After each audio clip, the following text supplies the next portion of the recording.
Chair? No guess. Humor, sometimes maybe. Humor is dependent on a lot of things. For example, your audience. Humor is also dependent upon your perspective. Are you the butt of the humor, or are you making someone humorous? Well, in this case, I'm going to keep it simple, as I said before. And I'm going to talk about some of my flying stories. Everyone wants to know about flying stories, don't they? Well, a quick one, and I'll keep it simple. When I first got my commercial license, and this was in America, the company had asked me to get my commercial license because the airplane I was flying, they flew this particular airplane as a photographer airplane. It was for high altitude work, and he said, we need pilots who fly this type of airplane. This type of airplane. But the airplane was modified to fly at really high altitude. Now you think this airplane is, low-level stuff? Normally, yes. Well, where I took this thing at altitude, before I realized something was wrong, I'd only had my commercial license a week. 1 week. So the scenario is set. I'm at high altitude. I'm at 28,000 feet in this small plane. I'm up with the airliners doing a photo session because I had a big camera in the back with a photographer. It's important to have a photographer because I was flying. And I had a fuel problem. And I realized I had a fuel problem because I could watch my fuel gauge go tick, tick, tick. Oh my God, I've got a problem. What do I do now? At 28,000 feet, where am I going to land? I can go anywhere. But I'll go back to my airport that I wanted to go back to, Spokane International.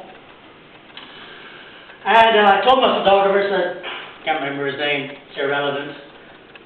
So we're coming down, we're heading back. I said, we're going to abort the mission, we're going to head towards the airport. Fine.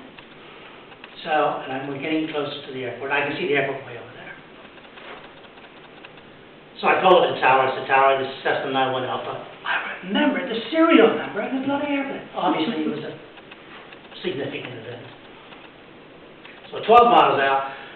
So this is Cessna 91 Alpha. I'm advising you I'm coming into land. I'm running extremely low on fuel. Right, they called me up and said, fine, okay, yeah, keep us informed what's happening. Where are you? I'm about 12 miles, whatever altitude. So the engine's running fine, and all of a sudden it goes, and then silence. Not only is there silence, but the prop is windmilling. The engine's gone. I've run out of fuel. I have a fuel problem. I call the tower. Tower, this is Cessna 91 Alpha. I'm out of fuel. Right, you're going to land. Where are you? I said, I'm going to land wherever I'm going to land. I had no idea where I was going to land. I had no fuel. I'm gliding now. What's happened to the photographer who was behind me? He never said anything. Not one quibble, not one beep, nothing. All I saw was a visual effect. And when the engine stopped, across my right shoulder was his finger attached to an arm, and he just kept pointing at the airport. He never said anything the whole time. Make a long story short, I was perfectly lined up to touch down on a taxiway. I had just enough altitude. I tailed off and landed on a dead stick on the main runway. Touched down the runway. I'm coasting down the runway. Tower 91 Alpha. Can you please send someone out to help push me off the runway? Negative. Look behind you. Oh shit. Excuse me. There's all the flashing lights, fire engines, and everything else rushing behind me down the runway. You know what? It's humorous because I didn't actually break anything. But another humorous thing about the same story is where I stopped at Spokane International Airport was right in front of the international terminal. And when I looked over at the terminal, there was 5,000 faces plastered up against the windows, looking, what the heck's going on over there? So I managed that one. That was this one.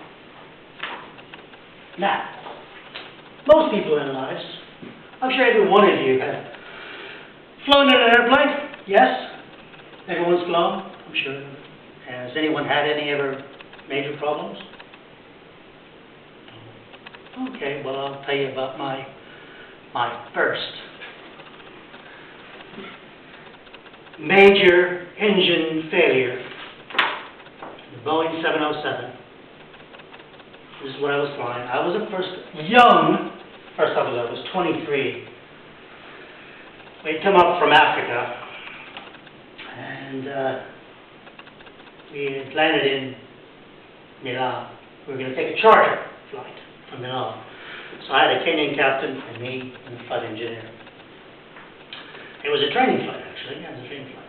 Anyway, all the passengers got on. It was an economy configuration. It was 189 seats on this airplane. I remember that specifically because it was a high economy configuration.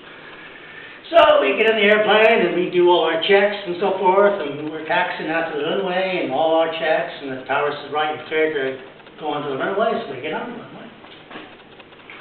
And, right, sat there, ready to go. Tower says, clear for takeoff. The captain says, takeoff power. So we shoved the throttles right up to takeoff power. Barely down the runway. Must have been about 120 knots. Bang! Bang! Bang! The whole airplane's shaking and shuddering. Stop! Reverse! Everything's hanging up. Slam on the brakes, and we come to a juddering halt by the end of the runway. And oh, bloody heck! And the engineer says, engine number 3 failed. Fine. So my hands on number 3 throttle, and I said, ready to shut down number 3 because I'm talking to the captain. I'm the first officer. He said, no. What do you mean, no? We have to shut it down because that's the procedure. If an engine fails, you shut it down, you go through all the procedures. No. Take your hands off. Why? So I just want to check the engine. Well, the thrust levers are in idle. The engine is still running. So he runs the throttle up and then bang, bang, the whole airplane is jumping all over the place. He says, I want you to go back in the cabin and look at the engine. What? You don't want to shut it up. No, I want you to go back. So I get out of my seat and put my hat on. I'm standing by the flight deck door. I open it up. Have you ever noticed anyone ever staring at you? Well, there was 189 pairs of eyes burning holes in my body. And I'm going to go over time. So I walk down the aisle, and there's a passenger there.